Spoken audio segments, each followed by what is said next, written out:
de chez les cocos. Un poche-bout de coco. Vendu.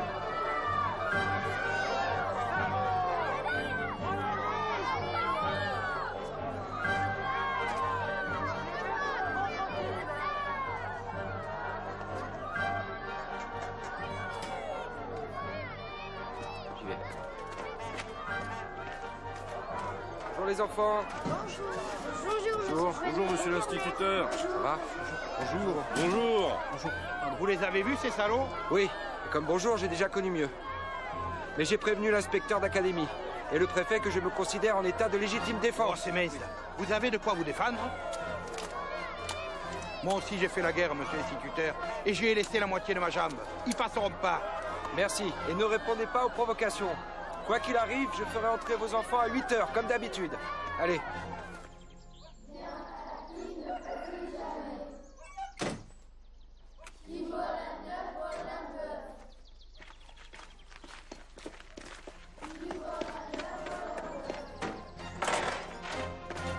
Oh, il y a quelque chose qui va pas, monsieur le maire?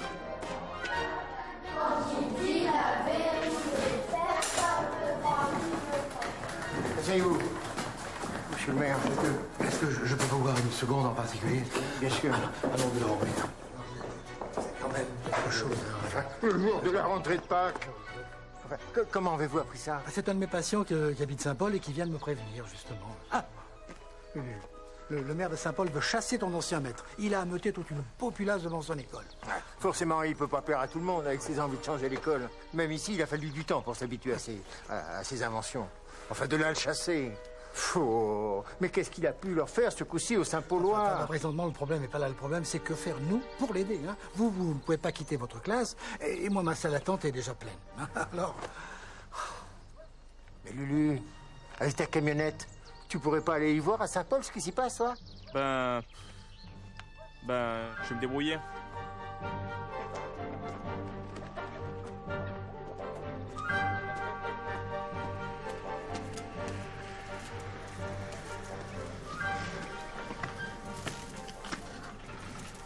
Oh, Titin, t'as du temps pour aller à Saint-Paul? Ça barde à l'école. Encore? Oh, mais cette fois, ça pourrait saigner. Bon, ben, installe-toi, j'arrive.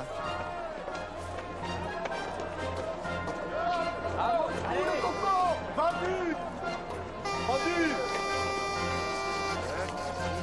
11, 12, 13, 14. C'est pas si mal malgré ces excités. Rentrez chez vous. Ne vous inquiétez pas, ce n'est ni à vous ni à vos enfants qu'ils en veulent, mais seulement à moi. Revenez les chercher pour le midi. Merci. D'accord, entendu comme ça. Allez-y, rentrez les enfants. Heureusement, monsieur le maire est en retard pour lancer ses troupes à l'attaque. Je leur ai dit que j'allais m'arranger. Mais je dois aller charger la course cool. Alors monsieur le maire m'a dit, va voir et quitter ainsi peu. Sûr, vous lui en devez à ce maître. Sans lui, des mules comme vous l'auriez jamais eu ce certificat. Il y a le prêt des moines à s'occuper. Eugène, si monsieur le maire et l'instituteur demandent à Titin d'aller voir ce qu'il peut faire pour aider son ancien maître, il faut qu'il y aille. Papa, le prêt, je le ferai demain. Dis Nénette, tu t'en souviens de notre maître avec ses petits journaux? Si je m'en souviens, c'était... Attends. En vain, quand monsieur Marteau a pris sa retraite. T'avais 6 ans, mon Titin. Et toujours en retard à l'école. Il m'en fallait pas beaucoup pour que je me perde dans la nature. J'ai jamais aimé être enfermé.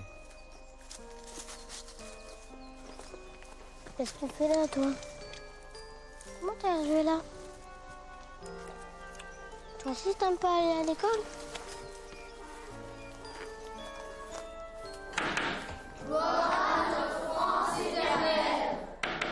Gloire à ceux qui sont morts pour elle. Aux martyrs, aux vaillants, aux forts. Je n'aimais pas le père Marteau avec sa grande baguette. Oh oui, l'école c'était pas drôle avec lui. Et avec l'âge, il s'arrangeait pas. Surtout pour moi qui étais bien qu'avec les bêtes. Remarque, avec ton bonnet d'âne, tu t'en rapprochais des bêtes. Et puis il parlait que de choses qui m'intéressaient pas. Hé, la terre, elle est bête. J'ai rien fait d'autre de toute ma vie, moi. J'aurais aimé avoir un maître pour m'apprendre à lire, même un sévère. Quand on l'a vu pour la première fois, le nouveau maître, on n'a pas tout de suite vu la différence. On avait aussi peur qu'avait le père au marteau. On ne le regrettait pas, t'es celui-là avec sa règle. J'en ai encore mal au bout des doigts, fan des chines.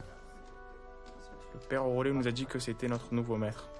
Ah, encore une chose. Et qu'il avait été blessé gravement à la guerre. Le maître a été blessé à la guerre. Et vous ne devez en aucun cas le faire crier, vous m'avez compris. Le premier qui désobéit aura affaire à moi.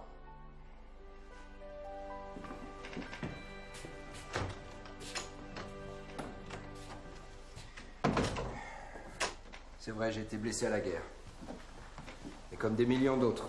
Et j'espère que vous ne verrez jamais ça. Mais qu'est-ce que vous avez tous là au garde à vous? Allez, décroisez vos bras. Oui, décroisez les bras. On n'est pas dans une caserne ici, on est dans une école. Allez, asseyez-vous.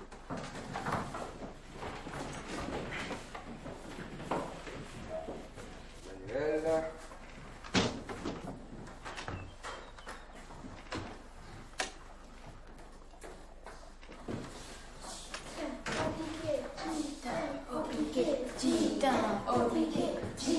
Non, s'il vous plaît. Un retardataire. Dis-moi où tu vas? Piqué? Qu'est-ce que tu as trouvé de plus intéressant que l'école sur ta route? Montre-moi. Où est-ce que tu l'as trouvé? Sur le chemin près du champ à Farigoule. C'est une colombe. Elle a l'air malade. Elle peut plus voler, Gédéon. Parce qu'elle s'appelle Gédéon? Pourquoi tu l'as amenée en classe? Parce que si je l'avais laissée, elle serait déjà morte. Bon, allez. Garde ta protégée. Va t'asseoir, on va voir ce qu'on peut faire pour elle. Vas-y. Assieds-toi.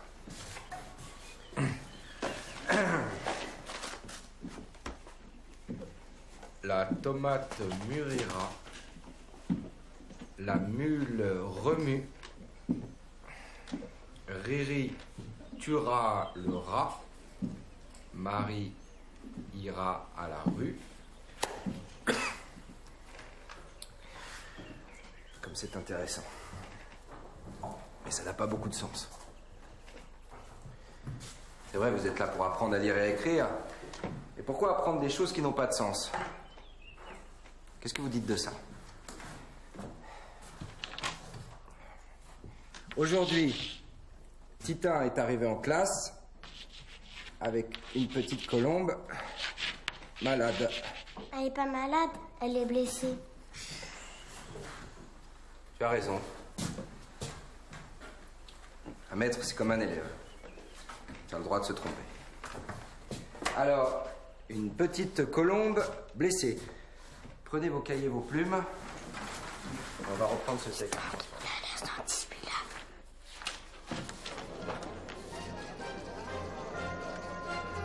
Avec moi, mes amis! Allez! Allez, venez! Tous avec moi! Allez! On y va! Allez! Allez! Dehors! Dehors, le communiste! Dehors! Mon père, vous avez vu cette mobilisation?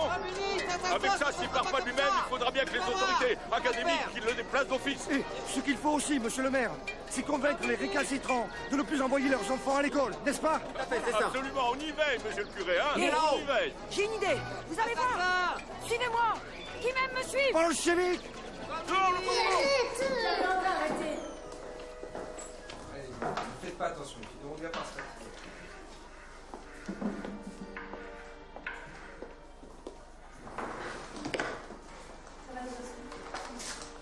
Suivez-moi, on va le faire sortir du trou, le bolchevique, monsieur Léonard. Allez, tapez là avec votre essayez de nous forcer. Là, le volet.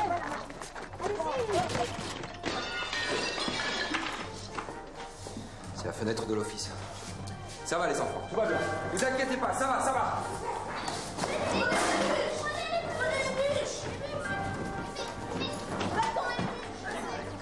N'essayez pas de rentrer, madame. Je fais la garde de mes élèves et je les défendrai contre tout. Il est fou. Ne devenez pas la Jeanne d'Arc d'une mauvaise cause.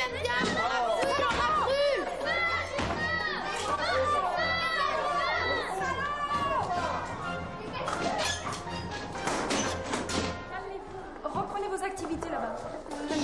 Doucement, doucement. Allez, reposez les bûches. Monsieur, vous pouvez nous montrer votre pistolet? Non, vous remettez les bûches. Prends la bûche. Prends sa bûche. Tiens, va la poser là-bas. Allez, reprenez votre travail. Soit ils deviennent complètement fous, les Saint-Paulois. Soit ils se sont rendus compte combien tu es révolutionnaire, mon Frény. Déclencher une guerre civile avec un petit exercice d'expression libre, c'est quand même un comble pour un pacifiste. Tu peux t'occuper de la petite, la rassurer. Alors, ce dessin?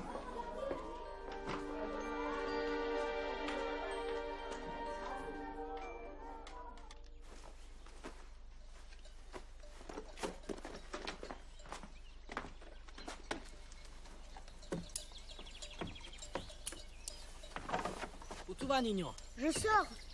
Nino, ¿dónde vas? À l'école. Ven aquí! Je te dis quoi? Tu n'y vas pas à l'école, allez! Tu rentres à la maison tout de suite. Allez, Je veux Nino! aller avec le maître.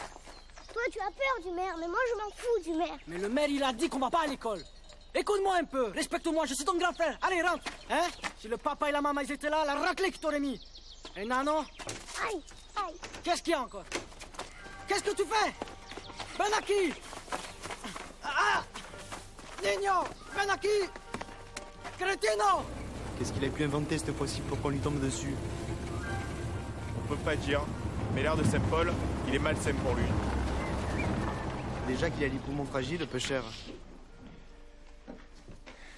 Son bras aussi, ça se voyait. Pour écrire au tableau, ça le gênait. Dictée.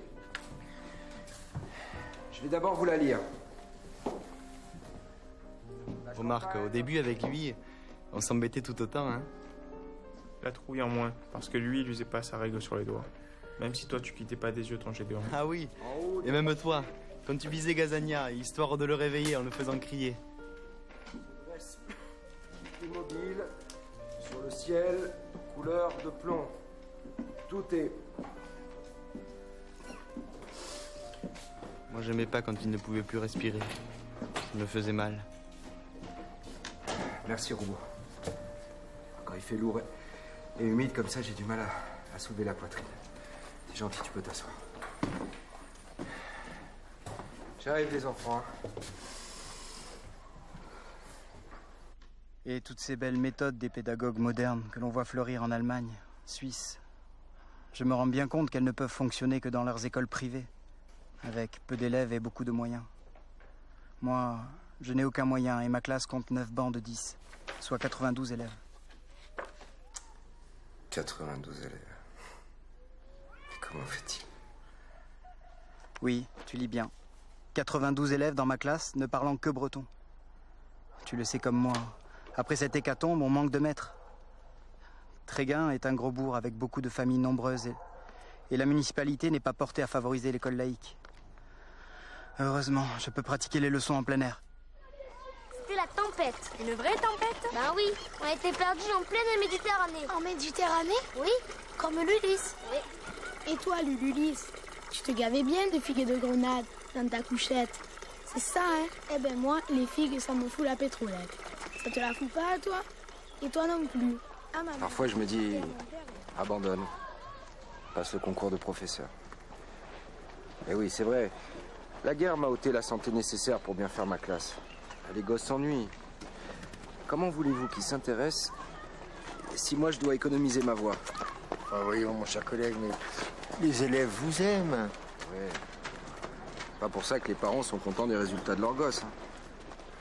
Vous savez, les parents, hein, cette fille d'études, il n'y en a pas beaucoup qui l'ont, et puis ça les empêche pas de vivre. Non, croyez-en mon expérience. Les élèves, mettez-leur le nez dans les manuels, faites-leur faire de beaux cahiers. Et puis, les bavardeurs, les récalcitrants, vous les mettez au coin. Les manuels. Et comment voulez-vous qu'ils s'intéressent aux manuels si moi je les trouve ennuyeux? Les pichons, à part les blagues, il n'y a pas grand-chose qui les intéresse. Si, regardez. En cours de récréation, ils revivent. À jouer aux billes, à écouter les récits du petit Luluche et son oncle en vacances en Algérie. Ah, quand je donne une leçon, ils écoutent, un temps. Puis très vite, ils gigotent, ils bavardent, ils s'ennuient. Voire même, des fois, ils s'endorment. Et le problème, c'est de ne pas s'endormir avec eux. Hein. Ah, mais je les comprends. Tout leur tombe du haut de l'estrade. Rien ne vient d'eux, ça les ennuie. Et il faut bien que le maître suive le programme. Oh, mais je vous fatigue avec tous mes bavardages. Ce qu'on leur fait faire est bien trop loin de leur vie. Ce qu'il faudrait, c'est faire rentrer la cour de récréation dans la classe. Et laisser la porte de la classe grande ouverte. Eh oui. Comme ça, s'ils restaient en classe, ça prouverait que ce qu'on y fait les intéresse. Ce bois, c'est de quel groupe? Tu peux lui répondre. Moi. Lulu. Facile, César. Boire, c'est le premier groupe. Parce qu'il y a un R et un E comme dans manger. T'es sûr? Bon, sérieusement, qui veut conjuguer le verbe boire? Moi, monsieur. Vas-y, Napo. Je bois. Tu bois. Il boit. Attends, arrête. César, pourquoi tu ne te retournes pas vers Napoléon pendant qu'il t'explique? C'est vrai, c'est désagréable pour lui de parler à ton dos. Quand tu es dans la cour de récréation et que tu parles avec un de tes camarades, tu le regardes, non? Oui. Voilà, c'est pareil. Vas-y, Napoléon. Nous buvons. Vous buvez. Ils boivent. Tu veux pas le regarder, hein? Quelque chose que j'arrive pas à comprendre avec vous. Décroise des bras. Pourquoi vous êtes tous figés là comme ça, comme des automates? C'est quoi? C'est la disposition de la classe? Mais ça n'a rien de sacré, ça. Et si on essayait quelque chose? Lulu, Napo, vous aimez être ensemble? Rapprochez vos bancs. Allez, Lulu, Napoléon, rapprochez vos bancs. Oui, sérieusement, levez-vous, rapprochez vos bancs. Et tous ceux qui ont envie d'être ensemble, bougez les tables. Allez-y, bougez les bureaux. Tournez comme ça, tu vas pouvoir aller. Aussitôt que la vapeur du soir enveloppe la vallée, le coup tend. Un peu de silence, s'il vous plaît. On a changé la disposition de la classe, c'est pour trouver un meilleur moyen de travailler. C'est pas pour faire du bruit. Alors vous êtes gentil, vous arrêtez le chahut. Mais monsieur, si on se voit comme ça, comment on va faire pour travailler avec les autres? Eh bien, on va travailler par groupe.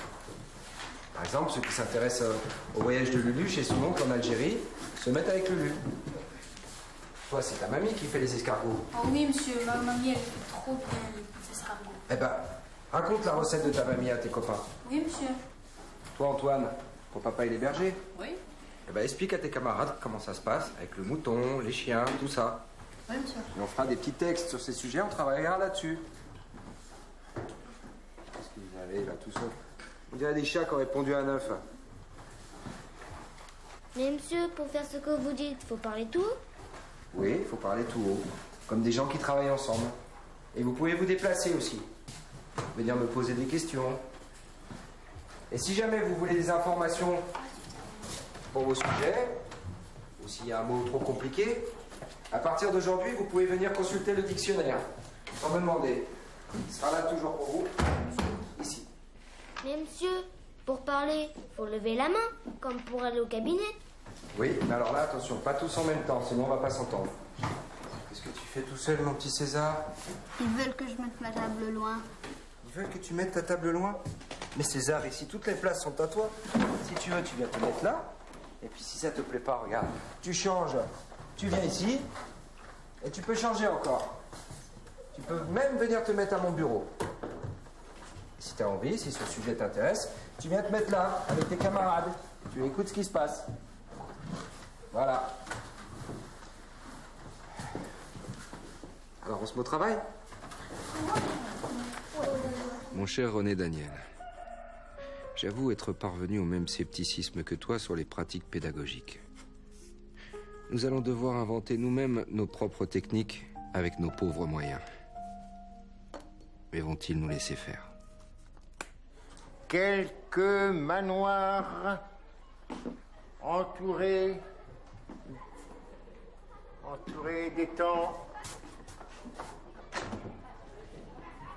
On rigole plus à côté qu'ici. mais pas comme un perroquet. Posez-vous des questions, comme ça vous allez bien les apprendre. Allez. Non, attendez les enfants, c'est pas possible. Vous faites plus de bruit que dans la cour de récréation. Hein. Il faut voter une discipline commune. Voter, c'est comme voter, monsieur? Ah, je vais vous expliquer. Voter, pardon, c'est assez simple. L'un de vous fait une proposition. Ceux qui sont pour, puis ceux qui sont contre lèvent la main. S'il y a plus de pour que de contre, la proposition est adoptée. Est-ce que l'un de vous a une proposition à faire? Monsieur. Je t'écoute. Eh ben, est-ce que César peut sortir parce qu'ils sont trop mauvais? Fou, César. Non. Vous êtes là pour apprendre. Vous doit être d'accord avec vos propositions. Mais chacun a son amour propre. Il ne faut pas le blesser à la légère. Mais allez, monsieur, César. lui, son amour propre, il y a longtemps qu'il a pas lavé. Non. Arrêtez les enfants. Je ne peux pas accepter ce vote. Est-ce que quelqu'un a une autre proposition à voter? Moi, monsieur.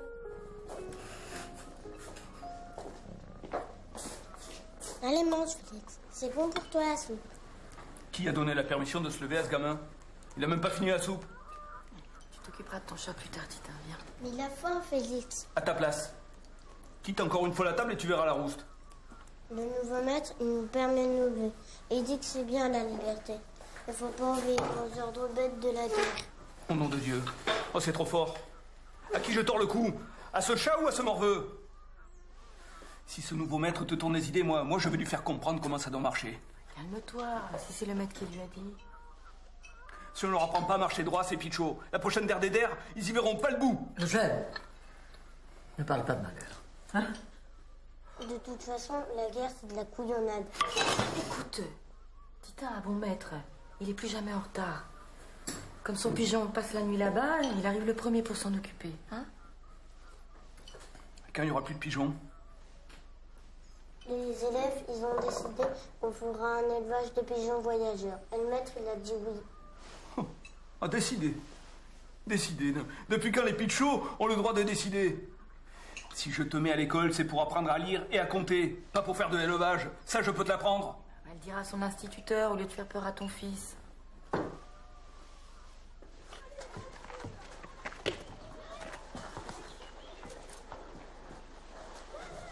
Toujours le nez dans vos papiers. C'est mauvais pour la respiration, ça. Sortez de là, allez ailleurs. Il faut vous aérer. Tenez, pourquoi ne feriez-vous pas un petit élevage de lapins? J'ai quelques vieux clapiers à vous passer. Ça vous distrairait, puis ça vous mettrait du beurre dans les épinards. Non, vous savez, j'ai assez à faire avec mes élèves.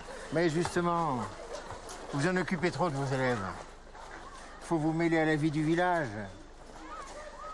Ça vous distraira et puis ça vous sortira de votre solitude. Quelle solitude? J'ai mes élèves, j'ai les amis du syndicat et les collègues avec qui je corresponds. Et vous vous occupez de la coopérative, je le sais bien. Mais il faut prendre le temps de faire une partie de pétanque de temps en temps, aller boire l'apéritif avec des amis. Et puis, célibataire à votre âge, hein? Vous êtes instituteur, un fonctionnaire, un bon parti. Oh, un bon parti, avec ma poitrine percée. Monsieur le maire est un très bon médecin, vous le savez bien. Il y a quelque chose qui me turlupine. Ces chambardements que vous faites dans votre classe. Est-ce que vous êtes content? Eh bien, ma classe est plus vivante. Mais j'ai du mal à canaliser leur énergie. Elle part dans tous les sens. Vous voyez, par exemple, un gosse comme Baptista. Eh bien, j'ai du mal à l'intéresser à autre chose qu'à son monde. Et pourtant, il est loin d'être bête. Il en est même trop près, les bêtes. Mais une bonne rouste de temps en temps, ça peut pas leur faire de mal. Vous savez, je ne sais pas grand-chose en pédagogie, mais je sais une chose. C'est qu'on ne fait pas travailler un enfant en l'humiliant. J'ai un collègue instituteur avec qui je corresponds en Bretagne. Eh bien, lui, il a 92 élèves. Eh oui, 92 élèves. Et lui aussi, il essaye de changer les choses à sa manière. Un peu comme moi, il tâtonne. Mais lui, il pratique les classes promenades. Qu'en pensez-vous?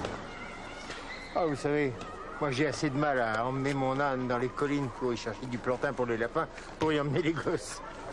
Mais si ça vous tente, alors les circulaires du ministère sont tout à fait d'accord, hein.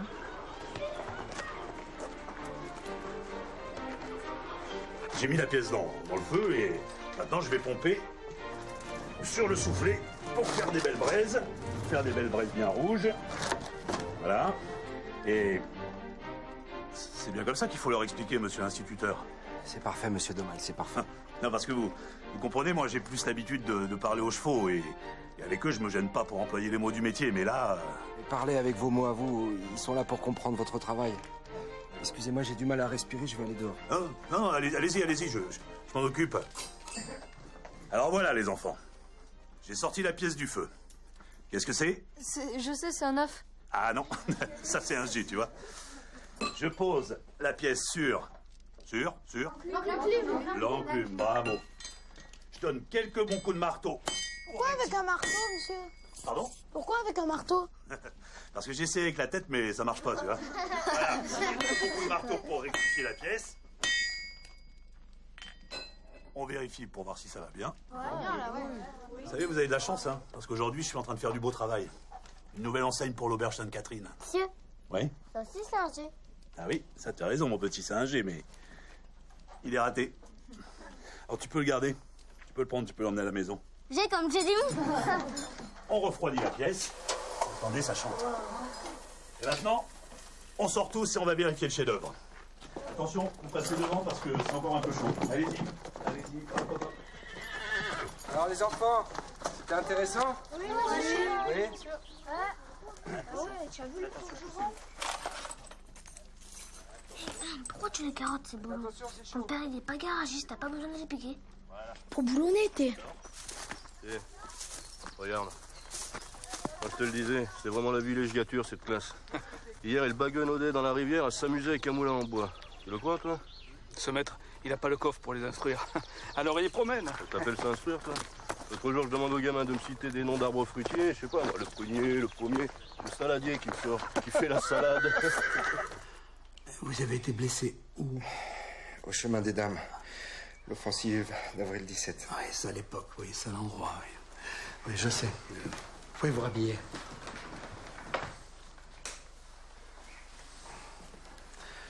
Reliquat le pleurésie purulente et a nécessité l'opération en Pième avec résection de la 9e côte. 70% d'invalidité. Oui, mais même si ça a l'air d'aller mieux, il faut continuer à vous ménager. Ce n'est pas dans de la chaise longue que je vais apprendre à faire mon métier. Vous savez, à cause de mes années d'hôpital militaire, j'ai été nommé instituteur sans finir l'école normale. Alors aujourd'hui, je tâtonne. À la fois pour tenir le coup, éviter la routine et surtout parce que je ne peux pas parler longtemps sans m'épuiser. Et alors, à défaut d'expérience, vous en tentez? Ouais. J'imagine qu'un maître qui laisse les élèves se déplacer à leur gré dans la classe et qui les emmène en balade, ça doit inquiéter vos administrés. À partir du moment que votre inspecteur primaire n'y voit aucun inconvénient. Vous savez, le chemin des Dames, mon fils, il est mort aussi. Et c'était ses chaussures, là. Je pense qu'elles doivent vous aller. Vous savez que nous avons bientôt le bal des pompiers. Nous serions très heureux de vous y voir. Montrer qu'on est un bon danseur, sinon un bon instituteur, c'est ça, n'est-ce pas? Bon, ça c'est la vie de village, voilà, oui. Merci, docteur.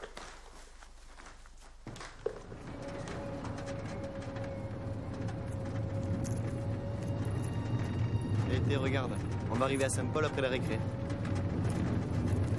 Oh, tu vas, toi? Hein? Va te perdre dans la campagne. Mais à l'école, c'est obligé, je dois y aller. Oh, t'es bien du genre à aller à l'école chez l'imprimeur, toi. Va, monsieur le maire, il veut pas que tu y ailles à l'école. Tu m'entends? Allez, fille. Tous les enfants doivent aller à l'école, c'est obligé. Bande de pute, tu la veux, ton abonné? Pour le camp que je te dis, va pas par d'autres chemins, tout est bouclé. Bande de chine. J'irai. Oh, fille. Putain, empêcher les gosses d'aller à l'école quand ils en ont autant envie. C'est pas banal, tu vois.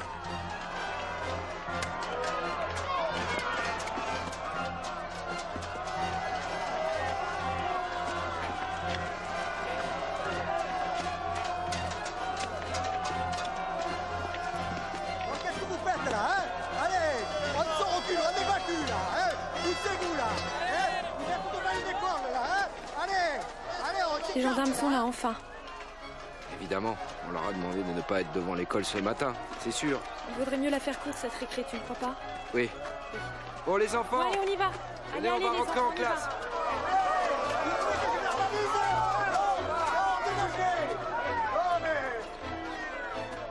Non, mais tu te rends compte? Des parents assiégés l'école pour en chasser l'instituteur. Mais quand même, on aura tout vu. Alors moi, je l'ai bien connu, cet instituteur, quand j'étais à la brigade de Bar-sur-Loup. Il était bien apprécié, même quand il s'est mis à faire ses inventions. Gutenberg eut l'idée de faire des lettres en plomb. En mettant ces lettres les unes à côté des autres, il fit des mots, puis des phrases, et une page entière. Il frotta toutes les lettres avec de l'encre. Puis il mit dessus une feuille de papier, puis une autre, et encore une autre, et ainsi de suite. Il fallut moins de temps pour imprimer une page qu'on en mettait autrefois pour écrire un mot.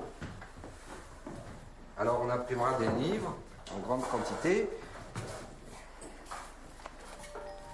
Tita.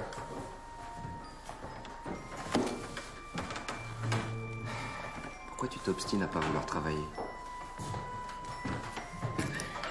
Tu sais, mes parents, c'était des paysans. Comme les tiens. D'ailleurs, moi aussi, j'aurais voulu être paysan. Mais tu vois, à l'école, la lecture, l'écriture, bah, tout ça, ça m'a plu. Et c'est comme ça que je suis allé à la grande école. Celle qui forme les maîtres. Les bêtes, elles savent pas lire et ni maman, mais elles vivent quand même bien. Et moi, je veux que vivre avec les bêtes. Monsieur, peut-être qu'il lui faut de grossettes pour apprendre un G. Un G, comme j'ai dit. Il y a un livre qui raconterait l'histoire de ta colombe. Tu n'aurais pas envie de le lire? Mais ça n'existe pas, le livre qui raconte la vie de Gédéon. Oui. Mais si tu le fabriquais, toi, ce livre, comme ça, tu pourrais apprendre à lire et à écrire.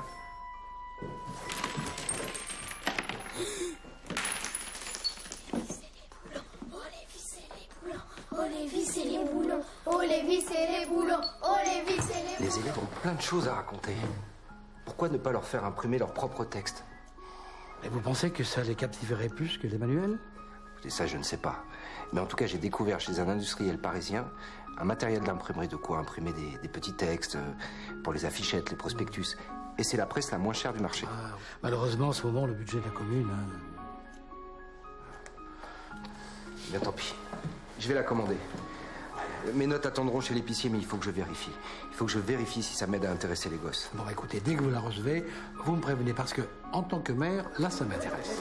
Doucement, les enfants, pas les mains, hein. Laissez faire le maître. Enfin, voilà, attention, laissez faire doucement. Vas-y, c'est ça.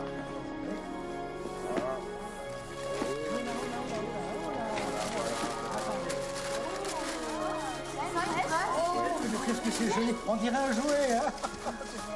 Vous allez l'essuyer tout de suite, hein, parce qu'il ne faut pas les faire attendre, on a plus à les tenir. Elle est en bois, là. Oui. Mais monsieur, qu'est-ce qu'on va écrire avec ça? Et tu veux écrire, toi, bonhomme? Dis-moi, on va écrire Vive la France, hein? Vive la France! Ah non, moi je propose plutôt Vive Gutenberg. Ah oui, Vous avez vu l'inventeur dans les enfants? Comment on va écrire? Oui, mais alors, dites-moi, comment vous allez faire? Parce qu'il va vous falloir du papier. Où est-ce que vous allez le trouver? L'épicier, une fois que j'aurai payé ma note. Ça y est, dans mon bureau, j'ai plein de bulletins de vote des dernières élections, là. Et puis alors, c'est petit, mais c'est exactement la dimension de votre presse. Et puis le dos est vierge. J'y vais vite, hein, je vais vite vous les chercher. Et moi, j'ai des vieux formulaires pleins dans la réserve. Ça peut vous servir, le dos aussi, il est vierge. Et monsieur, c'est vraiment une bonne idée d'avoir retourné l'Ustrade. Oui, comme ça, on ne perd pas de lettres.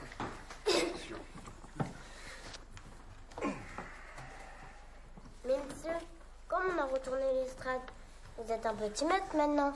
Eh oui, un petit élève comme toi. Tiens. Toi, t'as imprimé quoi? Moi, j'ai imprimé Vive les vacances parce que les vacances, c'est bien. Moi, j'ai bien imprimé Vive l'imprimerie. Moi, j'ai imprimé J'aime pas les lentilles. Moi, c'est bon les lentilles. Et toi, t'as mis quoi? Eh ben, moi, j'ai mis Vive l'école de la République. J'ai pas de chance. Et regarde, moi, j'ai mis Jean au Larry. Mais non, bêta, c'est beau l'été, comme moi. Oh là là, les enfants.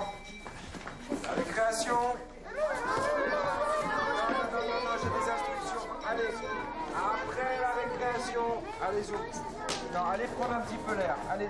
Après, on fera plein d'imprimeries après. Oui, allez. Allez jouer dehors. Incroyable. Ça leur fait l'imprimerie, hein. C'est comme un jouet, quoi. Bon, on n'a quand même pas peur qu'ils se lassent vite, non? Bah, si c'est le cas, on la remisera. Ouais.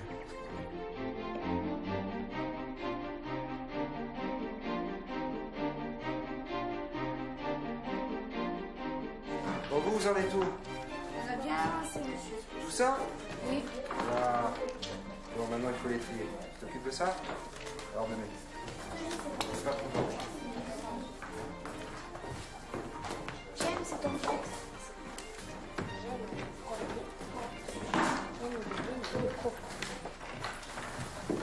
Dis donc, l'imprimerie, ça apprend mieux que le manuel. Mais qu'est-ce qu'on va faire des manuels? Mais qu'est-ce que tu préfères, toi? Écrire tes propres textes ou lire les manuels? Mais les manuels, on va les envoyer en vacances. Vous savez ce qu'on va faire à partir d'aujourd'hui? Chacun de vous va écrire un petit texte. Et vous allez le lire aux autres. Et vous voterez pour le texte que vous préférez. Et une fois qu'on aura voté pour ce texte, qu'on aura corrigé, on fera des petits dessins pour illustrer. Et au bout de quelques jours, vous voyez, on aura plusieurs textes comme ça. On pourra faire un petit journal. Mais qu'est-ce qu'on écrira dedans, monsieur? Tout, n'importe quoi. Du moment que ça intéresse les autres, vous êtes libre. Et qu'est-ce qu'on fait si on ne sait pas écrire? Eh ben, tu vois, c'est simple. Les petits racontent une histoire aux grands, et les grands les aident à écrire. Voilà, comme ici. C'est vrai ça pourrait faire le journal de notre école. Eh oui. On pourra l'amener chez nous? Oui, vous pourrez l'amener chez vous. Comme ça, vos parents ils pourront voir tous vos progrès. On pourrait même le vendre au village. Ah, et avec les sous, on achèterait des presses pour tout le monde. On vote? Vous êtes d'accord? Apparemment, il y a tout le monde qui est d'accord. Eh ben, c'est adopté. Ce sera le livre de la vie. Mais comment on va faire pour accrocher les pages? Ah, moi je sais. Mais ça sera le livre de la vis et du boulot. Oh, la vis et le boulot.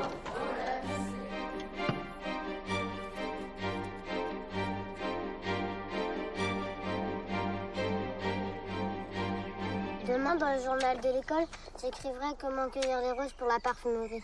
Eh ben c'est bien. Bon, maintenant, tu vas aider Nénette à installer le pique-nique et puis toi, tu vas chercher le panier là-bas. Bisous. Moi, je l'ai déjà écrit, ça. Eh ben, moi, je le tremperai dans l'odeur de rose. Ça, tu l'as pas fait. Alors les pichots, vous êtes comme qui dirait des journalistes maintenant, hein? Eh, Titan, c'est ton pigeon qui t'apporte tes nouvelles? Titan, va me chercher le panier. On va installer la nappe.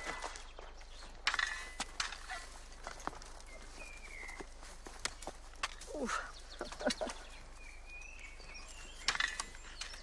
C'est vraiment toi qui as fait ça? Oui. Ce maître, c'est un ravi, hein? Faire des journalistes de gosses qui savent à peine écrire. Eh, dis plutôt un génie, oui. Eh, tu sais pas quoi?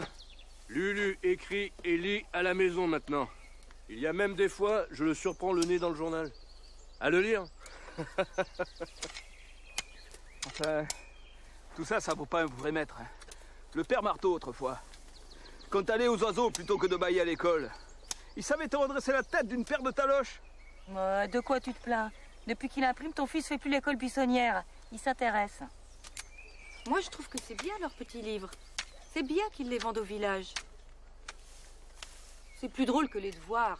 Puis ça fera des sous pour l'école. 10 centimes, c'est pas grand-chose. Dis-moi, mon Titan, comment ça se lit toutes ces lettres? Hier, c'était jeudi. Je suis allée à la foire. Tiens, le voilà maître d'école maintenant. Eh, dis, Titan, fais donc pas ton Pierrot, va. Mais laissez-les tranquilles. T'occupe pas d'eux, c'est des ballots. Apprends-moi. J'aurais tant voulu aller à l'école. Mais je ne peux pas être ton maître. Tu es ma mamie. Et alors? Allons, apprends-moi. Ce sera le plus beau cadeau de ma vie. Vous ne touchez pas à cette automobile. Voilà, monsieur Pinot, inspecteur primaire. Il va sûrement vouloir nous dire quelques mots. S'il n'est pas trop estomaqué par les méthodes de votre jeune collègue. Monsieur le maire, Bar a la chance d'avoir un jeune maître passionné par son métier. De plus, Sa pratique est en conformité avec les instructions ministérielles qui demandent que l'on fasse confiance à la curiosité de l'enfant. Ça s'occupe de quoi, les inspecteurs primaires? Les insectes? Inspecteur, ballot. Inspecteur, ça fait quoi? Ben, un deuxième. Ah, bravo aussi pour votre article sur l'imprimerie à l'école que j'ai pu lire dans l'école émancipée. Un bulletin professionnel lu par tous les instituteurs.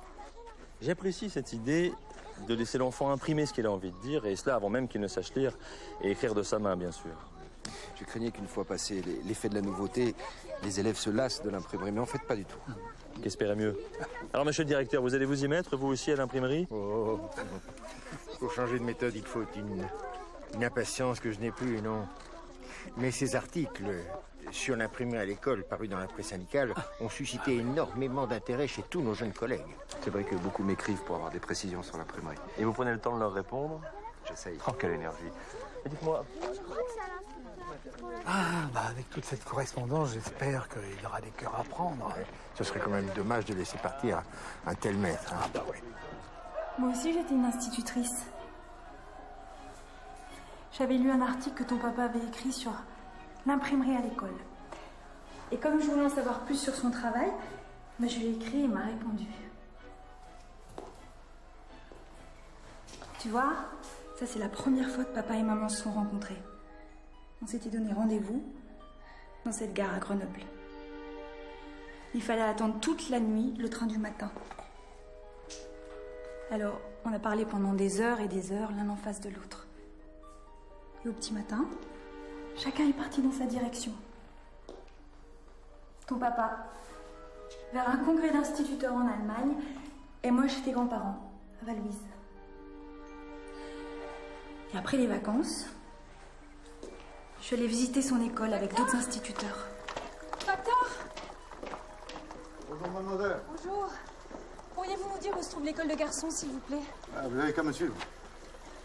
Vous, je parie que vous êtes des instituteurs qui venaient voir comment il fait le nôtre avec ses pitchouns imprimeurs. Vous n'êtes pas les premiers, hein. Beaucoup d'instituteurs s'intéressent à sa méthode, vous savez. C'est un innovateur. Si vous voyez le courrier qu'il reçoit, il commence à être connu du monde entier.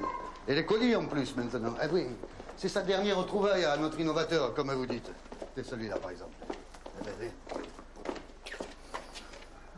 Il sent la mer. Ça doit être ces petits correspondants de Bretagne, ça, vous voyez? C'est formidable. Attendez. Ah, ça vous taquine, hein, ces colis-là. Hein. Ça vient de la classe d'un collègue en Bretagne, René Daniel. C'est l'un des premiers à s'être intéressé à mes articles sur l'imprimerie à l'école. Dis, Titane, s'il y a une baleine dans le paquet, tu me la gardes pour mon poisson rouge, ça lui fera de la compagnie. Je l'ai aidé à se procurer une presse. Et très vite, j'ai reçu les premiers textes de ses élèves, avec un colis avec des spécialités de Bretagne. Et c'est comme ça que mes petits Provençaux ont découvert un pays bien exotique, avec ses pêcheurs. C'est tempête, c'est goélands et son goémon. Non, c'est goélands et son goémon. Bêta. Bêta toi-même, Lulu. Alors la nouveauté, vous pensez, ils ont tout de suite voulu répondre. On leur a envoyé des colliers avec des produits de chez nous. C'est vrai? Du thym et de la lavande. Des cactus, des olives. Non, les olives, ils n'ont pas aimé les Bretons. Alors, qu'est-ce que nous avons là? Des galettes. Non. Des étoiles. Des étoiles de mer. Faites passer. Le livre de vie. On va avoir des nouvelles de Bretagne. Oui. Ah oui. Je crois que c'est ça, les galettes. Allez, hop là. Oui, il y en a assez pour tout le monde. On verra ça après. Cette correspondance est devenue une technique pédagogique. Et elle s'est développée dans plusieurs régions de France. Une leçon de géographie vivante. Eh ben dis donc, vous en avez de la chance. C'est ce qu'on appelle en fait la correspondance interscolaire. Regardez, voilà. Ah, des films. Ils se sont enfin équipés en cinéma, nos collègues de Tréquin. Eh oui, on va voir à quoi ils ressemblent. Et monsieur, nous aussi on pourrait leur montrer qu'on ressemble. Hein. Vous utilisez aussi le cinéma? Oui, en fait, toutes les techniques qui aident à l'éveil de l'enfant. Oh, Titane, regarde. C'est Yann. Ah ben non, c'est pas Yann. Eh, mais c'est Loïc. Oh, regardez, il y a Johan. Là, il y a Michel. Agache la casquette de marin. Non, Émile, on dit regarde en français. C'est vrai, le français c'est talent, faut faire attention. Mais tout le monde dit agache par ici. Oui, mais pas en français. Ah, le maître, René Daniel. Ah, c'est lui? Ouais. Alors, Cécile, tu vois? Je ne baisse pas, hein.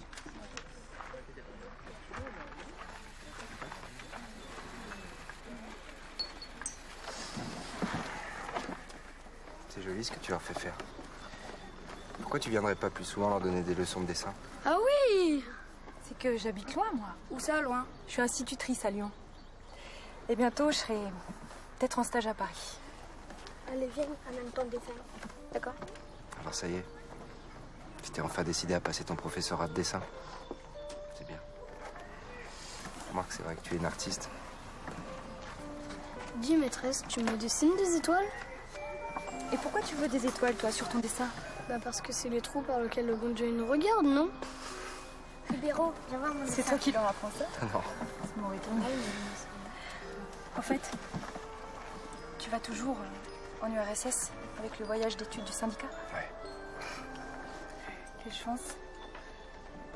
J'ai envie d'aller voir comment on fabrique là-bas l'homme nouveau. Tu apprends le russe? Non. Mais j'apprends l'espéranto. Moi aussi. Si parolas esperanto, tu des langues? Mais nous de quelqu'un monatoy. Dis, Emile, c'est quoi l'espéranto? Bah, c'est une langue spéciale pour ceux qui ont des espérances. Et puis, dis, tu peux aller voir le dictionnaire, hein? Oh, t'es pas un peu frénétique, toi, des fois? Tu sais, je prépare 2 bouquins sur mes 2 datas. L'imprimerie à l'école et l'inutilité des manuels scolaires. Alors, j'aurais peut-être besoin d'illustrations. Enfin, si tu veux bien. Bien sûr. Mais des livres, un voyage en Union soviétique, quelle activité? Il est beau, ton aigle. C'est un tigre. Ah bon? On dirait un aigle. Dis-moi, Titan, t'as pas l'impression de gâcher la pellicule, là? Oh, ça coûte cher.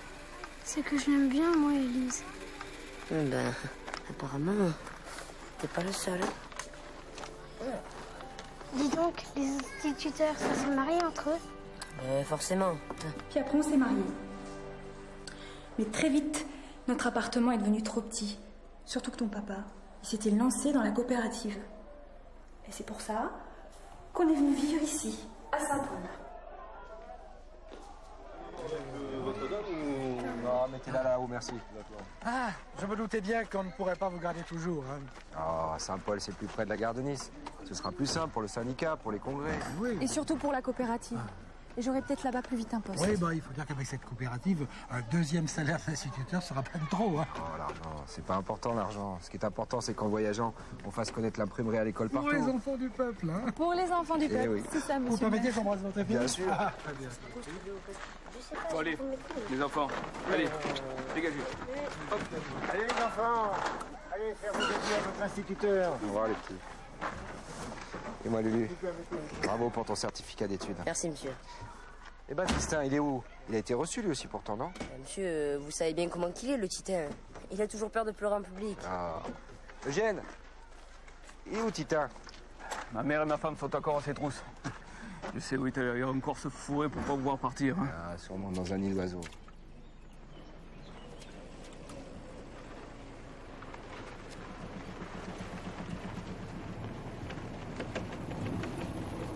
Quand on parle de nous, arrête-toi. Alors, Titan, je me disais quand même, nous laisser partir sans nous dire au revoir, ça lui ressemble pas, ça.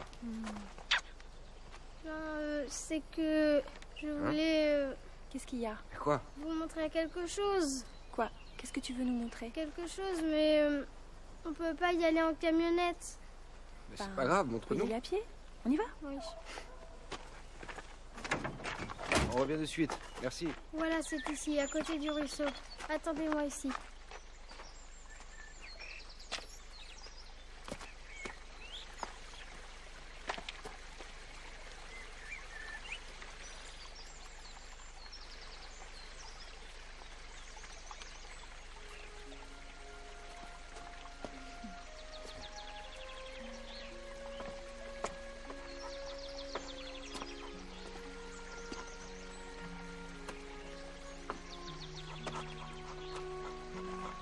Les chasseurs ont tué toute sa famille, c'est le petit qui reste. Alors je l'ai nourri. Il est adorable. Comment tu l'appelles? Gédéon? Je te reconnais bien, là. Mais dis-moi, Titan, qu'est-ce que tu vas en faire de ton renard? Il est à vous si vous voulez.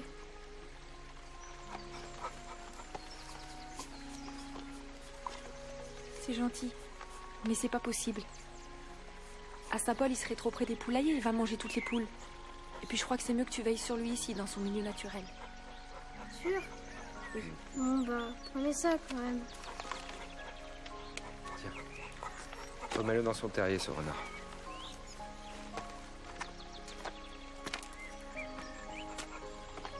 La vie des renards de Provence par Baptistin Caral.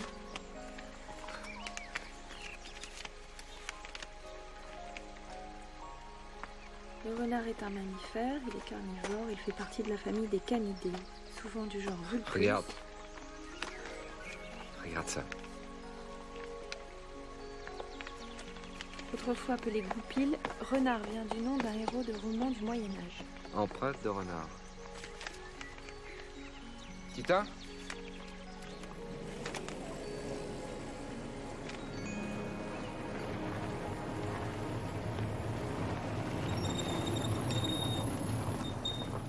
Dis, ça te gêne si je te laisse là?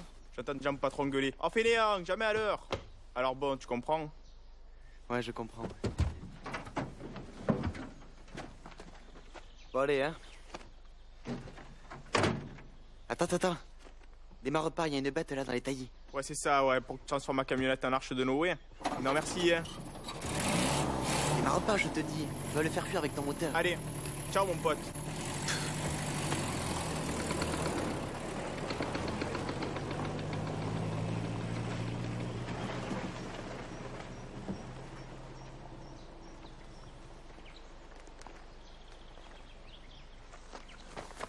Voilà, oh, viens là, calme-toi.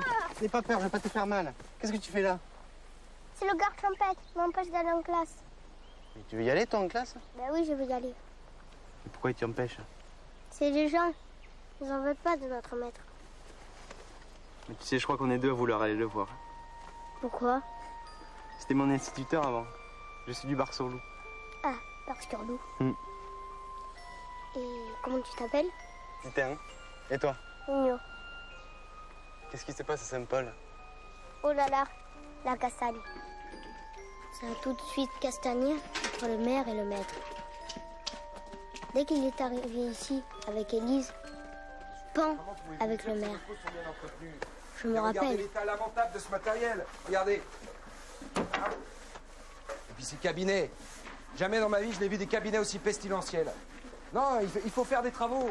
De toute manière, j'ai 45 élèves pour 41 places, alors... Vous aurez jamais 45 présents à la fois. Ces enfants sont des fils de métayers des environs, des piémontais, des espingouins, des gens qui payent pas leurs impôts. La commune n'a pas d'argent à dépenser pour ces gens-là. Ça, ces gens-là. Ah, mais monsieur le maire, l'école est à la charge de la commune. Vous savez, ils envoient leurs enfants à l'école quand ils n'ont rien de mieux à faire. Ils apprendront jamais l'accord du participe passé. Oui, bah, quant aux toilettes, ils n'en ont même pas chez eux. Et puis je vais vous dire quelque chose, monsieur l'instituteur. Si vous imaginez que vous allez faire la loi ici, vous allez vite déchanter. C'est moi qui vous le dis. Au début, j'ai eu peur. C'était un fada, ce maître. Mais après, forme de Chine, quand on a commencé l'imprimerie, c'était bien. Le maire et tout le monde, nous voyaient bien qu'à l'école, ça allait bien. Il y avait même de plus en plus d'élèves. Mais le maire, il n'aimait pas. Et tes parents, ils en pensent quoi? Ben, le papa, c'est mon frère qui me le fait. Hein. Le papa et la maman, ils sont morts. Ils sont partis d'Espagne à cause d'un salaud comme ce Moussoline d'à côté. Je me rappelle plus du nom. J'étais trop petit. Et quand je serai grand, je vais tous leur casser la gueule. Parce qu'ils me font tous pleurer, ces Benito Mussolini. Et Élise, tu l'aimais bien? Elle est bonne. Elle m'apprend à dessiner. Mais je dessine trop la guerre. Elle me garde à déjeuner les jours d'école. Apporte des fruits et des légumes, parce que tu les connais, les maîtres, hein. Ils ne mangent que ça. Je me méfie, il y a les gendarmes qui rôdent. Cette vieille pute d'Adolphe. Mais qui Adolphe? Hitler? Mais non, Tortelloni, le père Champêtre. C'est lui qui nous a obligés à faire la grève de l'école.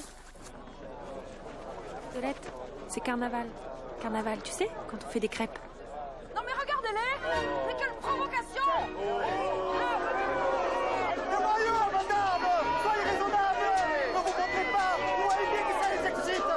T'as vu, il y a Polichinelle qui veut qu'on se cache.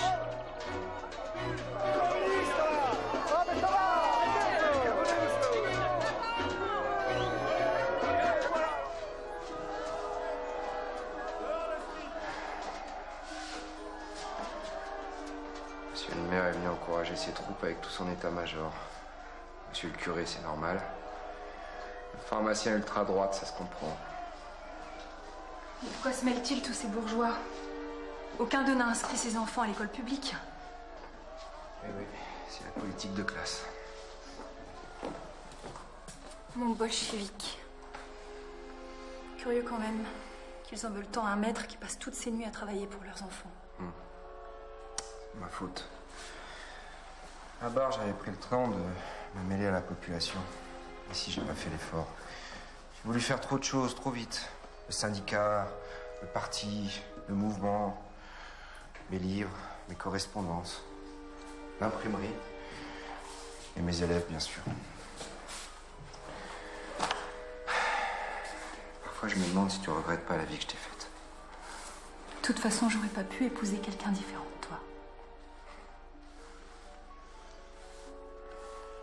Qu'est-ce que tu veux faire avec ça? C'est la liste d'amis du mouvement, du parti, du syndicat qui ont le téléphone. Avec ce qui se passe dehors, je m'imagine mal aller à la poste. Donc je comptais la confier à petit Paul à midi. Ses parents savent téléphoner. C'est notre seul moyen de faire passer un message. Moi, je m'inquiète pour la coopérative. Fifi a dû fermer la boutique. Oui, mais j'aimerais bien la savoir en sûreté chez elle.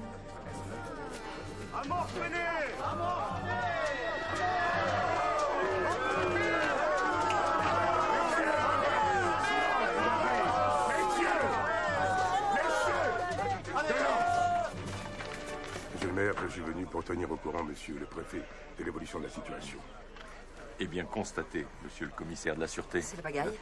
Constatez le trouble causé par un instituteur... Bolchevique, hein, oublions pas. Bolchevique, oui, dans une commune qui n'aspire qu'à l'ordre et au calme. Sans compter tous les problèmes que ça soulève à l'Assemblée nationale, les députés, ils en sont quand même venus jusqu'aux mains. Et ici, il avait nous tirer dessus, il est armé. Et vous savez que cet instituteur anime un vaste mouvement international pour la révolution à l'école, et ses camarades du parti peuvent rappliquer ici d'un moment à l'autre pour le soutenir. L'inspecteur Rameau suit l'affaire depuis longtemps, il me tient régulièrement au courant. Et il se passe C'est bien, mais maintenant il faut mettre fin à cette bagaille, c'est tout.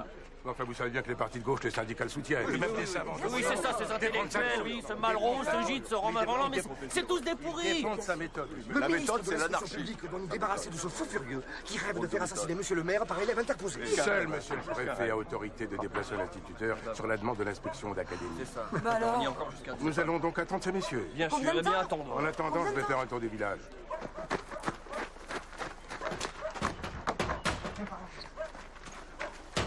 Monsieur, c'est nous, ouvrez-nous. Cet item marche sur l'eau. Personne. Tout ça, c'est de ma faute. Quoi? Pourquoi tu dis ça, Nino? Non, Pourquoi tu dis ça, Nino? Explique-moi. Arrête. Attends, il doit bien y avoir des gens qui sont avec lui ici, non? Hein? Fifi l'a coupé. Qu'est Fifi? Qu'est coupé? Viens.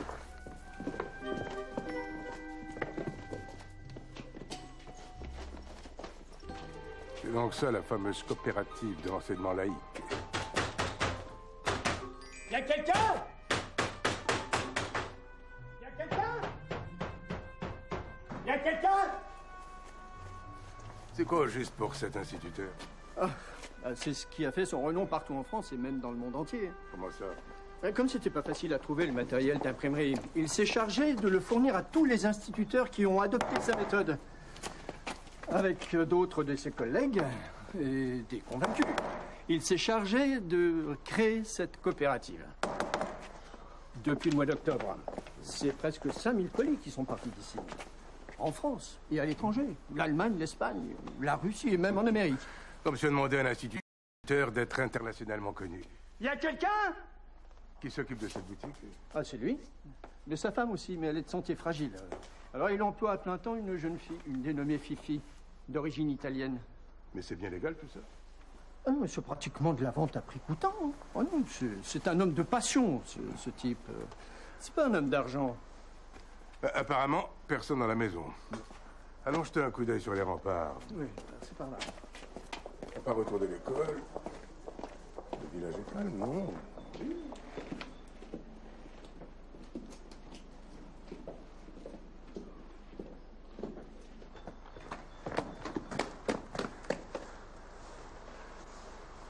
C'est bon, viens, il n'y a personne. Fifi! Qu'est-ce que tu fais là? Qui, lui? C'est Titan. Bonjour. Restez pas là, rentrez.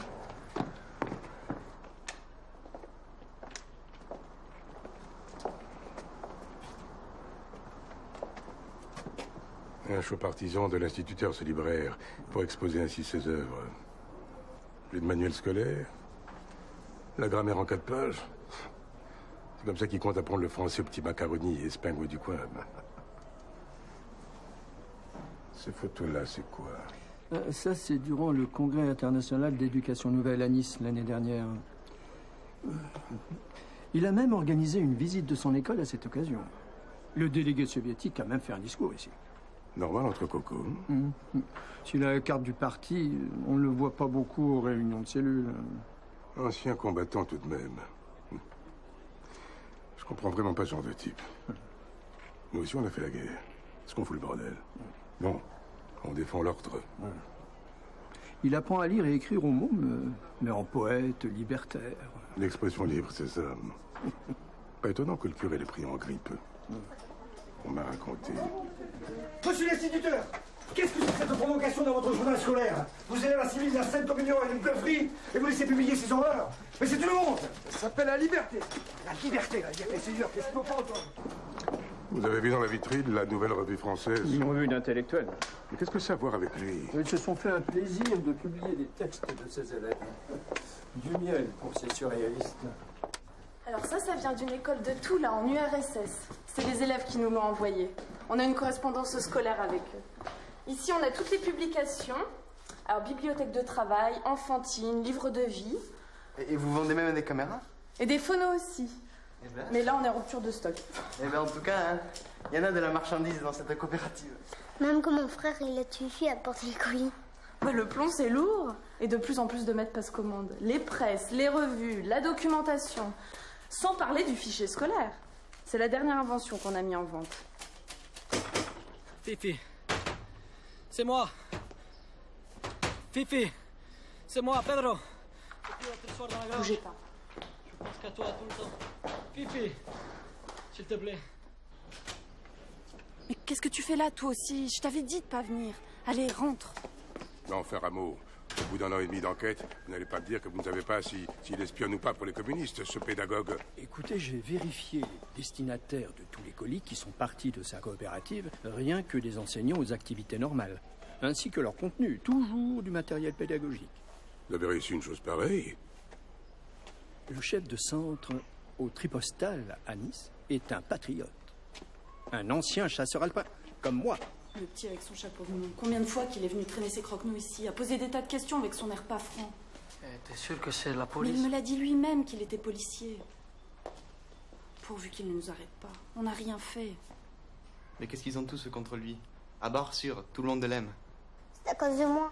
Je l'ai tué. Qu'est-ce que tu dis, Nino? Personne n'a tué personne. Toi, tu n'es qu'un mot, Nino. Tu n'y es pour rien. Bon, allez, si au lieu de dire des bêtises, vous occupiez d'aller manger. Il est bien passé 11 heures. Oui, et moi, je dois retourner au travail. Allez, viens, Nino. Je vais t'acheter un morceau de pain et de l'oignon. Non, je vais aller manger à l'école. Qu'est-ce que tu dis? Chérie, j'ai jamais fait, même si on mange que des fruits. Ça, c'est vrai, ça. Puis moi aussi, il faut que j'y aille à l'école. Attends, je viens avec toi. Allez, viens. Moi aussi, il faudrait bien que j'aille les tenir au courant. Mais je peux pas laisser la coopérative. Et puis, il y a le téléphone. Les amis du syndicat sont en train de louer des cars pour venir le soutenir. Mais moi, je peux te dire. Toi, tu files chez ton patron. Ne traînez pas dans la rue, hein. Directement avec vos parents. Bon appétit à tous. Allez, ne restez pas là. Place à la porte. Laissez passer la porte. Oh, écartez-vous. Écartez-vous. Oh, monsieur l'instituteur, votre courrier. Ça va vous distraire. Une journée comme aujourd'hui, c'est rien de trop. Une lettre d'Allemagne en plus. Rentre, François, l'école est ouverte à tous. Vous avez vu ce timbre avec la trombine de ce monsieur Hitler? Si vous n'en faites rien, je le prends pour ma collection. Oui, je vais te le donner. Monsieur. Nino. Titan. Qu'est-ce que tu fais à Saint-Paul? Mais c'est que c'est le docteur Mifa qui m'envoie pour vous aider. M'aider? Je sais pas comment m'aider moi-même, alors. Ça va pas être simple, hein. Ils sont déchaînés. Allez, venez, rentrez. Ce monsieur Hitler, il a la petite moustache de mon instituteur qui n'était pas un tendre. Il les mène à la baguette et les gauches. Et ça marche. À la soupe populaire, il n'y a plus autant de chômeurs. Merci pour le thème. Et à demain, en espérant que ce cirque se termine. Ne vous inquiétez pas, en France, tout finit par s'arranger. Merci, au revoir. Titin, viens que je t'embrasse. Comme t'as grandi.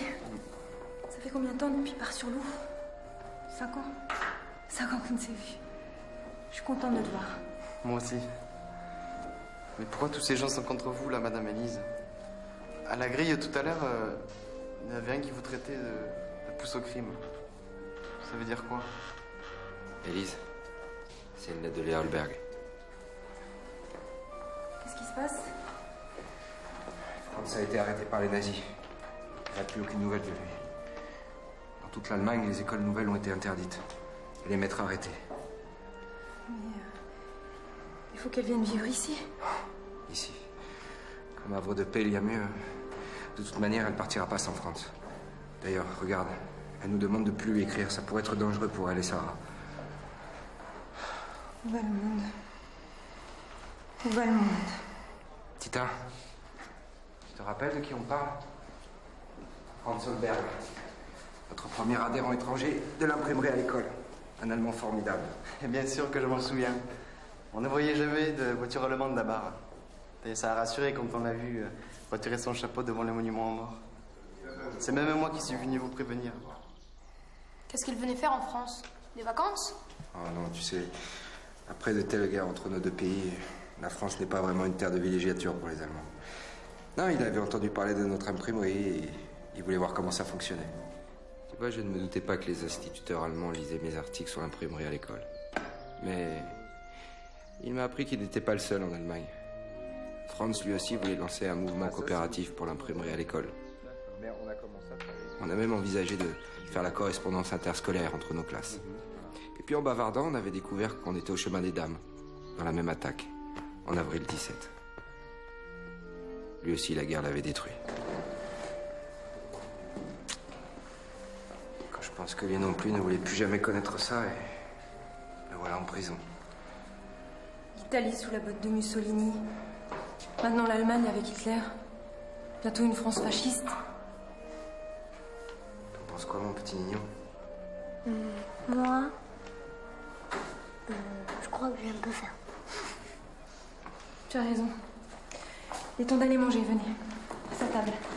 Bolchevique. Et qui ramasse tous les fils d'émigrés des environs, à qui sa femme parle en espéranto. Oui, oui, oui, je dis bien en espéranto. Si c'est comme ça qu'il compte leur apprendre le français, déjà qu'il ne leur donne ni devoir ni leçon, mais ce qu'on voit. Non, mais mieux. Cet été, il a fait visiter notre école à des camarades. Oh oui, conduits par un apparatchik du ministère de l'Éducation d'Urs, oui, monsieur le commissaire, qui apprenait ici même les principes de l'éducation bolchevique en toute impunité. Je suis informé, l'inspecteur Rameau m'a informé. J'y étais, je n'ai entendu parler que de pédagogie. Ah oui, parce que vous comprenez l'espéranto, vous. Enfin bref, ne vous étonnez pas si nos concitoyens ne veulent plus de cet agitateur. Bolchevique. Il n'y a que des fruits. Mais c'est bon pour la santé. Ah, mais si vous aimez les fruits, hein, il faut revenir Bar-sur-Loup. Hein. Nous, on vous en donnerait. Hein. On en a tellement qu'on en donne nos bêtes, alors... Enfin... Je voulais dire que... Vous savez, Monsieur Rollet prend sa retraite en juillet.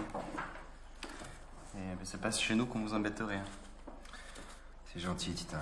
Tu as le cœur sur la main. Mais tu vois, marcher à reculons, c'est pas mon genre. Et puis Ève, par exemple, Nino, là. Lui, c'est pas avec une colombe qu'il est arrivé à l'école. Avec des légumes, des petits pois, des graines. C'est lui qui m'a donné l'idée de faire un potager scolaire. Elle dort, la petite? Oui, elle fait sa sieste. Et s'il n'y a personne cet après-midi, qu'est-ce qu'on fait? On va faire l'école. L'école, quoi qu'il arrive, il faut faire notre métier jusqu'au bout.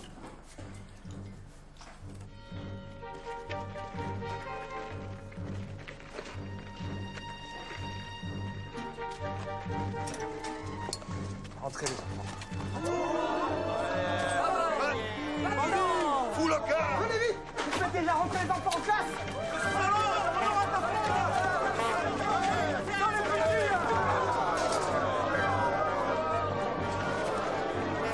Arrête-toi, Bernard, ou je te tire comme un chien enragé! Ne vous approchez pas de l'école!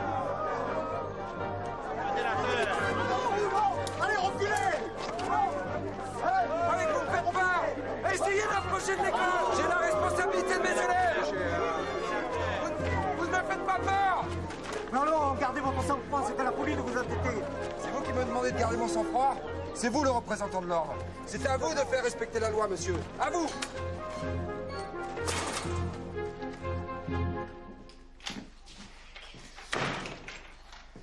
Allez, les enfants, au travail. Au travail.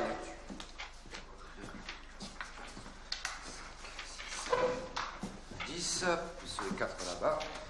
Malgré ces excités de classe censée faire grève, c'est quand même pas mal.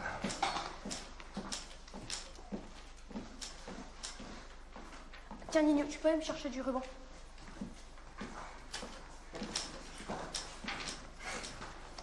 Pourquoi tu ris? Après la communion solennelle, le curé nous a donné une brioche à chacun. Nous partons à l'église en courant. Nous avons fait la bombe. Castelli se saoulait. Des hommes étaient ivres. Eh ben, il a dû être content, le curé. Non, il est en pétard. Surtout que le maître ne veut pas payer le dernier d'écu. Non, c'est pas comme ça qu'on dit. Attends, je cherche.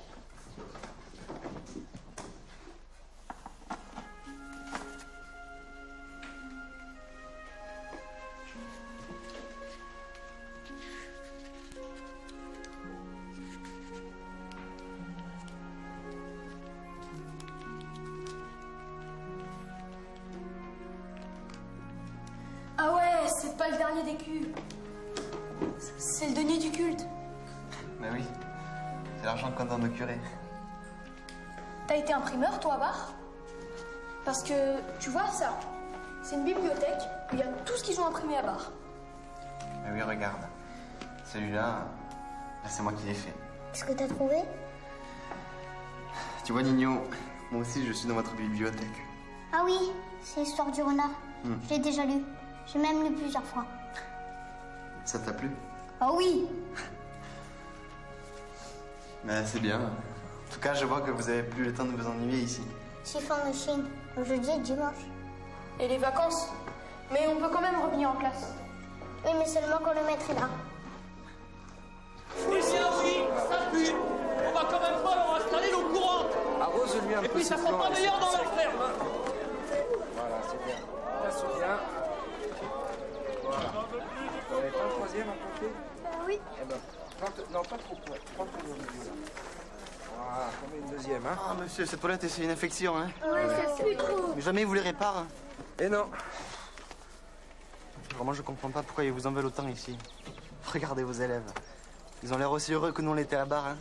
Eh oui, Titin, mais ici, on n'est pas à Bar. Tu vois, le maire et sa clique, ce qu'ils attendent de moi, c'est que je leur apprenne à se taire, à se tenir tranquille, à apprendre sans comprendre, à obéir aux autorités. C'est ça, l'école, pour eux. Et tant que je le ferai pas, ils répareront pas ces latrines puantes.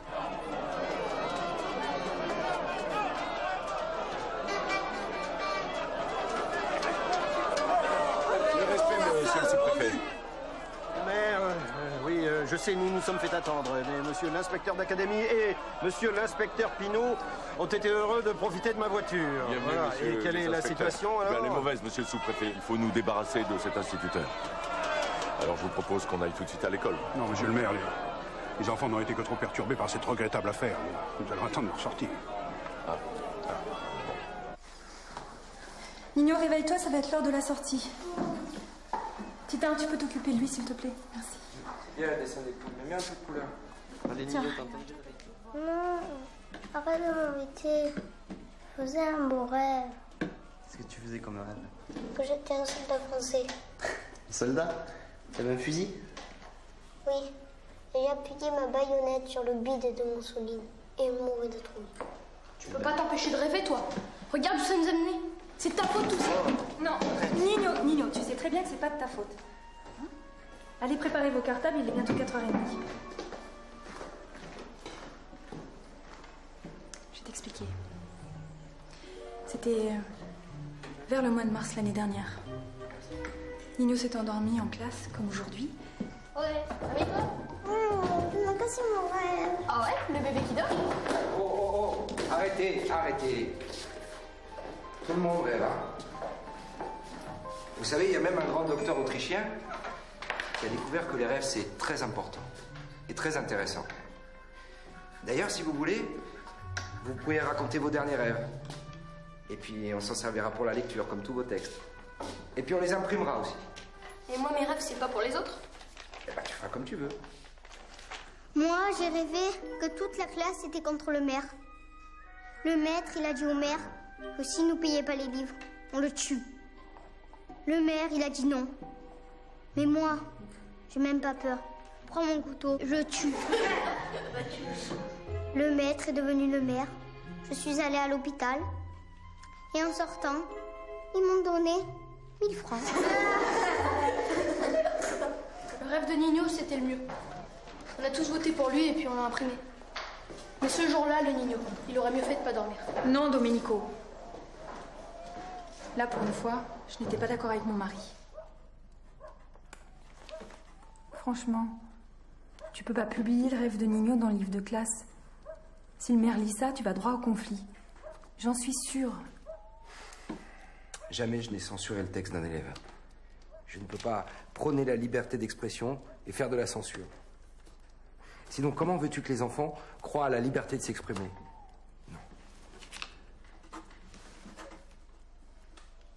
Et ça n'a pas manqué. Dans un premier temps, il n'y a pas eu de réaction. Mon mari me disait, tu vois, qu'ils ne sont pas si hostiles que ce que tu crois. Qu'ils ont compris que ce n'était qu'un rêve. Mais le 1er décembre de l'année dernière, le maire est passé à l'attaque. Tôt le matin. Monsieur l'instituteur, c'est nous. On peut rentrer? Fifi. Je suis là, qu'est-ce qui se passe? Le maire, il a fait coller des affiches sur vous sur tous les murs. Le maire? Moi, j'ai rêvé que toute la classe était révoltée contre le maire. Le maître dit tout. Moi, j'ai rêvé que toute la classe était révoltée contre le maire. Le maître dit au maire, si vous ne voulez pas publier les livres. Moi, j'ai rêvé que toute la classe était révoltée contre le maître. Le maître dit au maire. Moi, j'ai pas peur. Je prends mon couteau et je le tue. Monsieur Freinet est devenu le maire. À ma sortie, on m'a donné 1000 francs. Nous attirons l'attention des parents qui envoient leurs enfants à l'école des garçons sur les agissements de l'instituteur Freinet. Cet instituteur prétend faire des élèves qui lui sont confiés de futurs bolchevistes. C'est affligeant. C'était pas être dicté. Ça, c'est pas le texte de Nino, ça.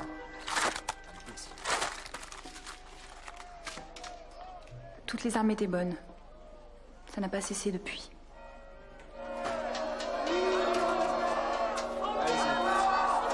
Non, vas-y, tu risques rien, vas-y. Allez, à demain, les enfants. Non, tu risques rien, regarde, il y a du beau monde dehors. Allez, vas-y. À demain, les enfants.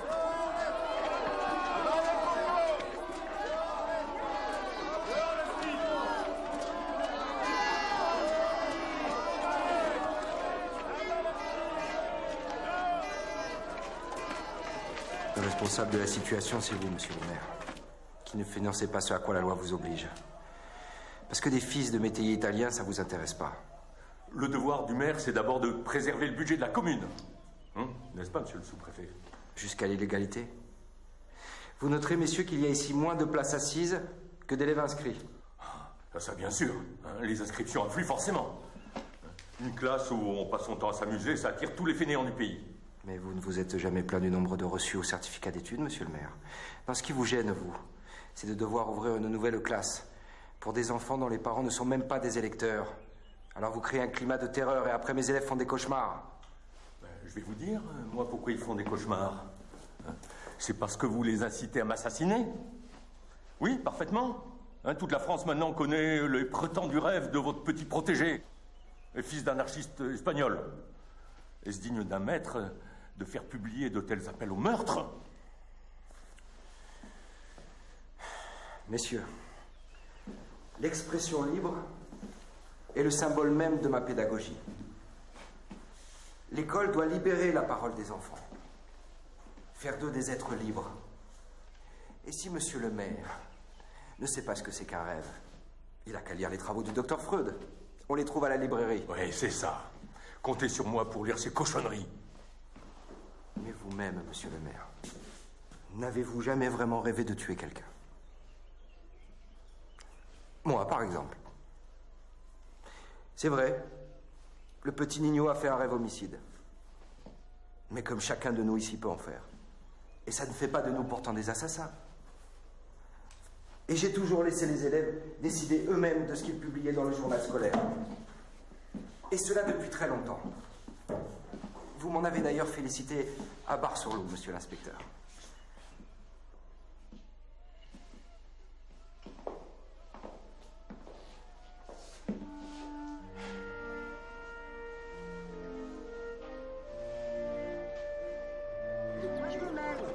Vraiment.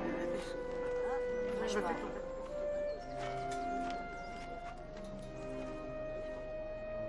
Tu crois qu'ils vont le tuer? Comme le Bosch qu'on parlait à midi dans la lettre. Mais non, Nino, on n'est pas en Allemagne. Tu crois que les gendarmes, ils vont l'arrêter? Parce que mon père, il est venu en France parce qu'on allait le fusiller. On n'est pas en Espagne ni en Italie. Tu sais, s'ils n'en veulent plus ici de notre maître, ben on le reprendra à Bar. Et puis toi, tu n'auras qu'à venir habiter chez nous. Je te donnerai même un lapin. J'en ai un tout noir. Réglisse qui s'appelle. T'inquiète pas. Tu es brave, toi. Tu serais pas allé à l'école avec mon maître par hasard? Monsieur l'instituteur, vous vous rendez bien compte que la situation est inquiétante.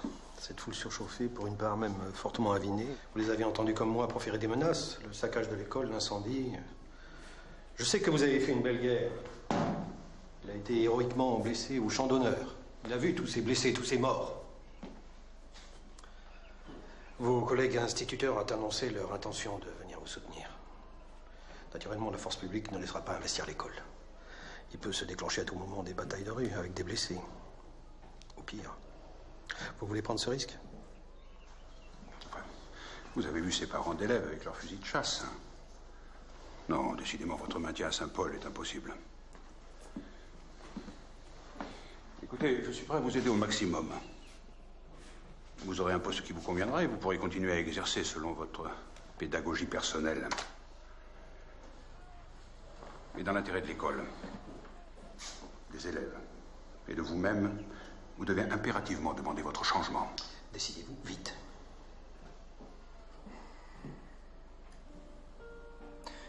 Vous savez, messieurs, lorsque j'étais à l'hôpital militaire, mon voisin de lit, qui était aussi instituteur, m'avait vivement déconseillé la carrière. Il avait perdu la plupart de ses élèves à la guerre. Il me disait, à quoi bon former des hommes si c'est pour les envoyer à la boucherie? Et c'est justement parce que j'ai appris à détester la guerre que je voulais être instituteur. Et aujourd'hui, il me paraît toujours aussi urgent de former des citoyens libres. Et le lieu pour le faire, messieurs, c'est ici, à l'école. Mais je ne suis pas un fauteur de troubles. J'ai pris acte qu'on ne voulait plus de moi ici. Je vais donc quitter Saint-Paul. Je vous remercie, c'est la bonne décision. Voulez-vous le poste de relais qui part à la retraite à Bar? Vous serez directeur. Et puis là-bas, tout le monde vous apprécie. Il s'en va!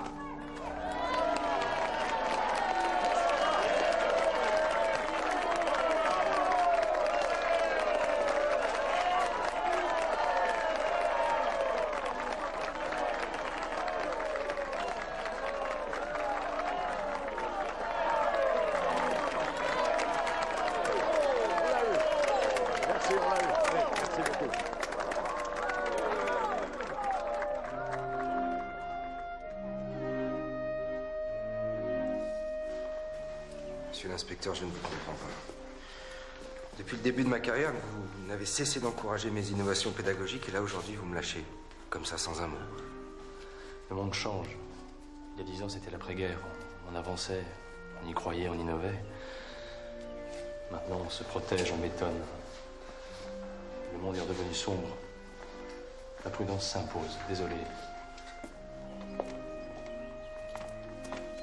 L'école publique qui vous tenait tant à cœur. Écoutez, d'un jeune idéaliste visionnaire qui innovait dans un village, vous êtes devenu un meneur très en vue, à la tête d'un réseau international d'instituteurs. De plus, vous avez imprudemment déclenché un conflit local qui s'est transformé en scandale national. Monsieur! Monsieur! Il y a Francard plein d'instituteurs qui sont arrivés en bas des remparts. Ils viennent de Nice pour vous aider. Trop tard. Rentrez chez vous, les enfants.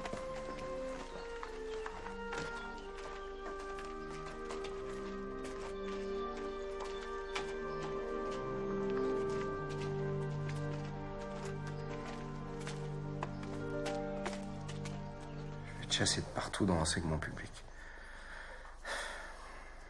Je vais être l'indésirable.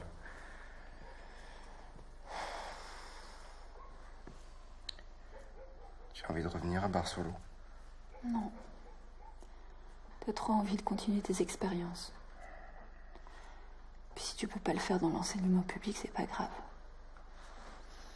On peut vivre en se serrant la ceinture.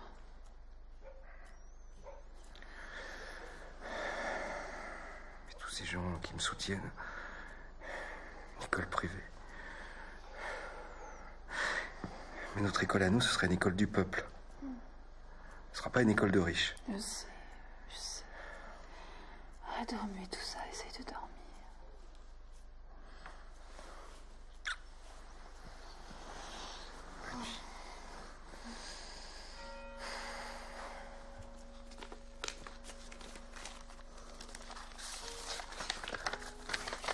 Veuillez prendre note de la décision de l'inspecteur d'académie qui a ordonné votre déplacement d'office de l'école de Saint-Paul-de-Vence.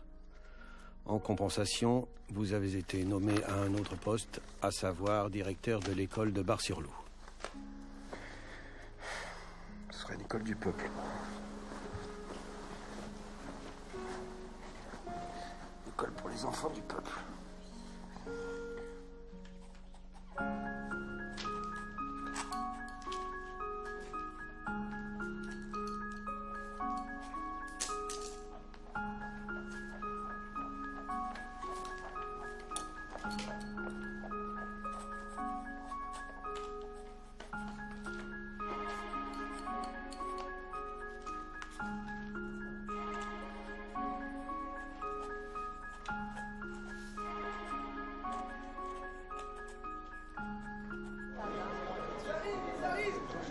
Monsieur le maire, ils sont là, ils arrivent.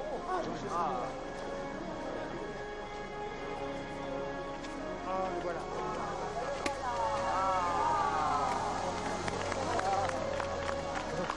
Mon cher quel plaisir. Camarade. Vraiment bravo. J'aime. Ça fait plaisir. Au nom des Barrois, Freinet, je suis tellement content de vous retrouver. Et puis comptez sur nous. Mon cher Merci. Freinet, Quel plaisir de vous voir prendre ma place. C'est gentil. Tita nous a tout raconté.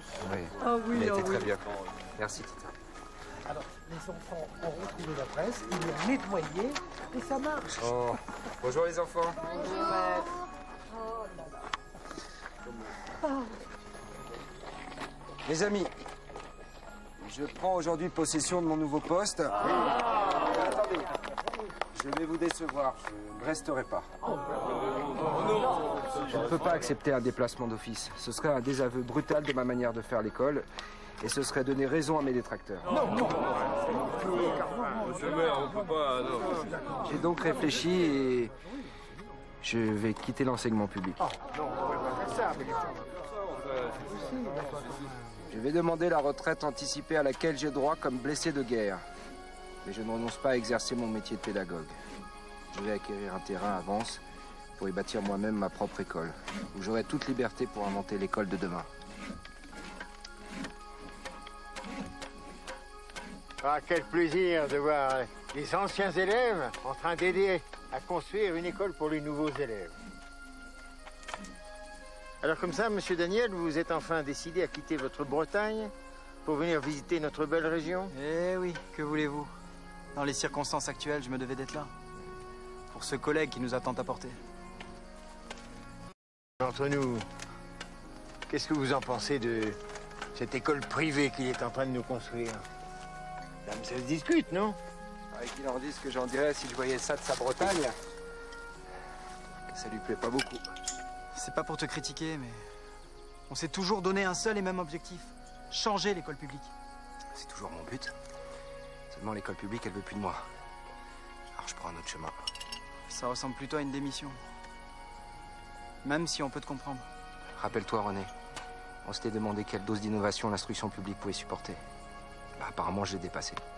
Mais dans mon école à moi, on pourra aller beaucoup plus loin. D'abord, ce sera une école mixte. Et on innovera sur toute la ligne. Et là, je mettrai l'enfant au centre de l'école, comme j'ai toujours voulu le faire. Oui, je sais, elle sera privée. Mais je peux pas faire autrement. Mais mon école à moi, ce serait une école vraiment libre. Eh ben alors, tu serviras de point de mire pour l'école publique. J'espère. On peut pas le changer. Hein. C'est pas un breton, alors qu'est-ce qu'il est têtu? Monsieur Freinet!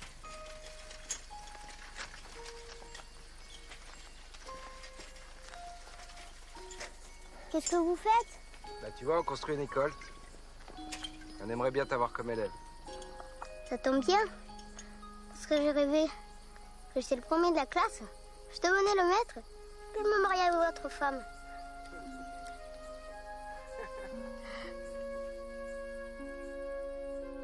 Bien sûr, Nino n'épousera jamais Élise. Quant à l'école Freinet de Vence, elle fonctionnera durant le Front populaire dès 1936. Fermée sous le régime de Vichy qui gardera interné Freinet pendant 18 mois, elle deviendra à la Libération le laboratoire vivant de l'innovation pédagogique. En 1991, elle sera enfin intégrée à l'Éducation nationale. Entre-temps, dans le monde entier, des écoles Freinet se seront multipliées. Aujourd'hui, du Canada à la Russie, du Brésil au Japon, le mouvement Freinet est toujours actif et les idées de son créateur continuent à faire leur chemin.